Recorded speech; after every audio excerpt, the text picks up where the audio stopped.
Never play with a Ouija board. This story happened in October of 2004.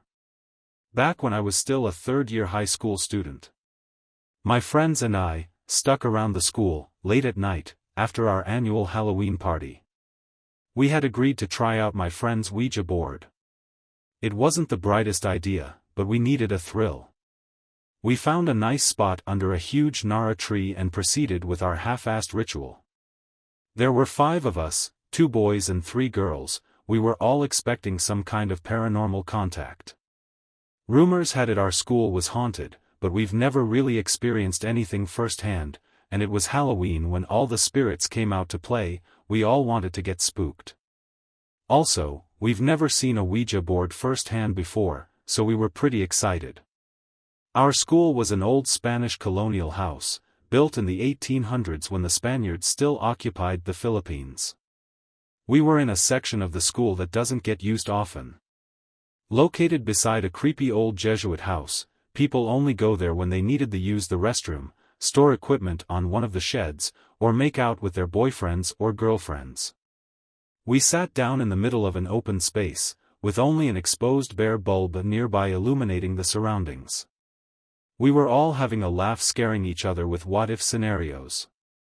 It was your typical dumb kids, doing dumb things.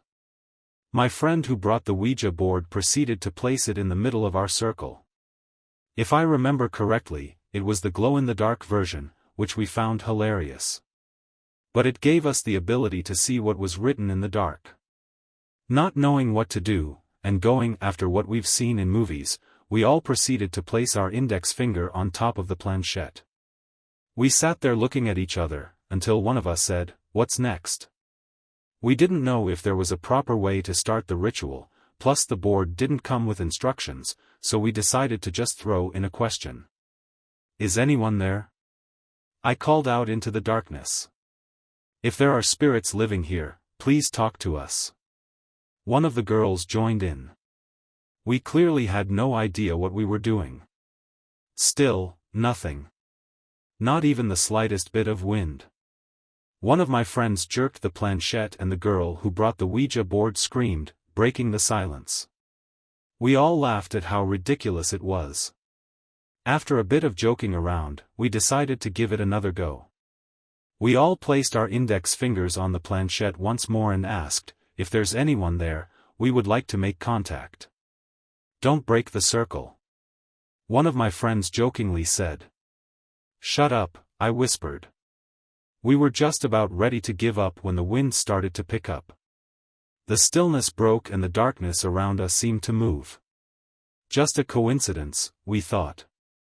"Okay. Don't break the circle." I yelled out. "Is anyone there?" I was excited. It was like a scene from a movie with dirt and dead leaves swirling around us. "Guys, I'm scared," my friend sitting beside me said.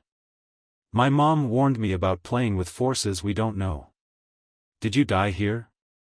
Were you killed during the war? Are you the headless priest that roams these halls? Do you know Jose Rizal? Our national hero. Are you a hottie?" My friend giggled. At this point, we were all throwing random stupid questions. "Nothing. This is bullshit. I don't want to do this anymore," my friend said, exasperated. We were all thinking the same. Just then a group of dogs, from the neighboring house, started barking at us through the chain-link fence. These 6 dogs were growling and showing teeth. We all screamed and without finishing the ritual, bolted right out of there. We didn't see each other until after Halloween break, and this is where the story gets creepy. One of the girls told us about a weird experience she had the night after playing with the Ouija board. She had gotten home late, after hanging out with her friends from the neighborhood, when she realized she forgot the keys to her house. So, she called her brother up, who was then still sharing a room with her, and what he said crept the hell out of her. He swore she was already home. He claimed to have seen her walk in a while ago, and that she looked really tired and saw her head straight to bed. Creepy. But no need to freak ourselves out, was all we thought.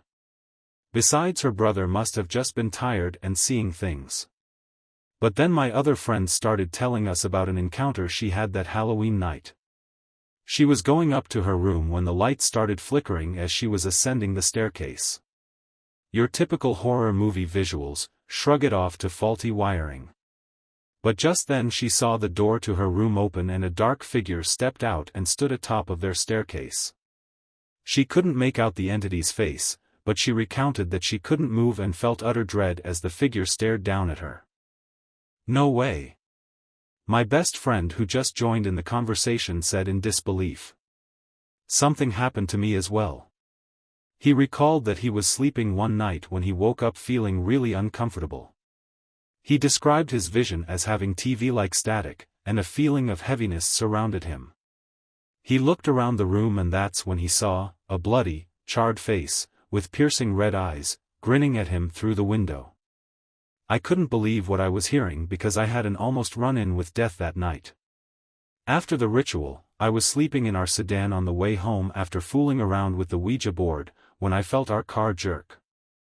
I woke up instantly. Looking out the window, I found out that we'd been hit by a huge oil tanker. I panicked and leaped out of the car. Luckily my mom and I survived the crash since the front of the car was a total wreck. I still don't have an explanation why those things happened to us. But thank God nothing happened after that. I never played or gotten near a Ouija board ever since.